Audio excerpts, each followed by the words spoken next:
So in this video we will discuss about the ability runes, the last type of runes in this game, and rank them in a tier list.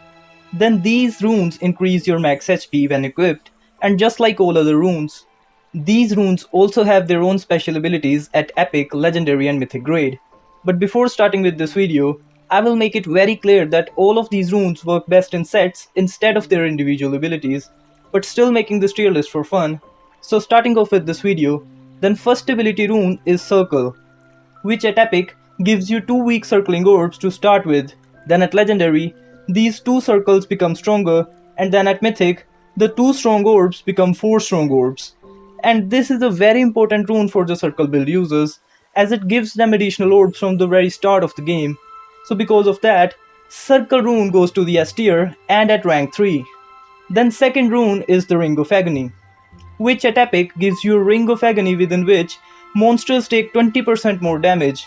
Then at legendary, Ring of Agony deals damage to enemies, and at mythic, Ring of Agony becomes Ring of Lightning. And this is a very powerful rune, working like Corrosive Field, but due to its range, it's only mostly useful for the circle build as well, so because of that, it goes to the A tier and at rank 5th. Then next rune is the Sword of Time, which at epic summons one strike sword every 3 seconds. At legendary, Sword of Time's sword strike summoning is reduced to 1.5 seconds, and then at mythic, Sword of Time has a 50% chance to summon double strike swords. This is again a good rune for the sword strike build, as it gives you auto swords from the very start of the game, and because of this, it goes to tier A and rank 6. Then next rune is the Strike Potion. Then at epic, it gives us a strike potion to attack with. Then at legendary, it triggers strike upon absorbing a potion, and at mythic, strike potion has a 50% chance to summon double strike swords. But well, strike potion is not a good base ability to have, and when potions are not too amazing in general, so it's not too crazy. But this can still do some work in some extremely special situations, so therefore it goes to B tier and at rank 9. Then next rune is the Melee Sprite. And at epic, you start with the Melee Sprite. At legendary, Melee Sprite damage increases by 50%, and at mythic, Melee Sprite attack speed increases by 50%.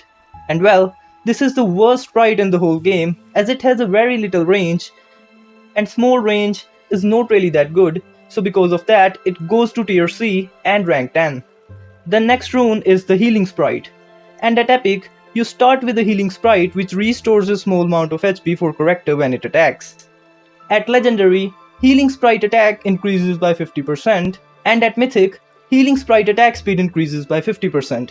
And this sprite is much useful for new players until you get Dracula, but even after getting him, Healing Sprite can still be of great use as it's a passive health regeneration, so that gets him to A tier and at rank 7. Then next rune is the Arrow Rain, which at epic triggers an AoE arrow rain every 7 shots. At legendary, main weapon attack speed increases by 15%, and then at mythic, main weapon attack speed increases by 30%. And well, like I always say, main weapon is the most important thing in the game, so anything that can make it stronger goes to S tier and at rank 2. The next rune is the Star of Time, and at epic, it summons one meteor every 10 seconds.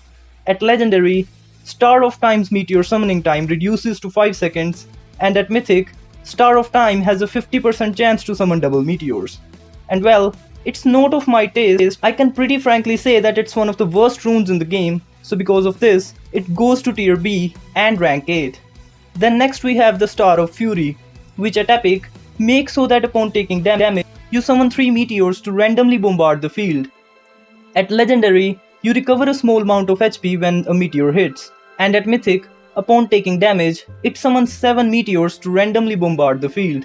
And well, I never liked anything that needs us to take damage, especially for a useless thing like meteor, so it goes to C tier and at rank 11.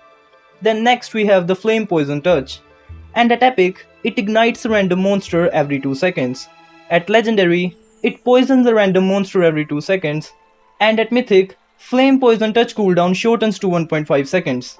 And well, this is one of the good elemental powers, especially with their counterparts on the enhancement runes, so that gets it to A tier and at rank 4.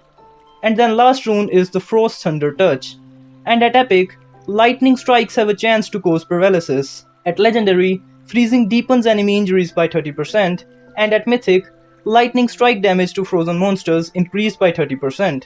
And honestly, this is one of the best elemental runes in the game, as it gives you powerful stall ability. So it gets to S tier and at rank 1.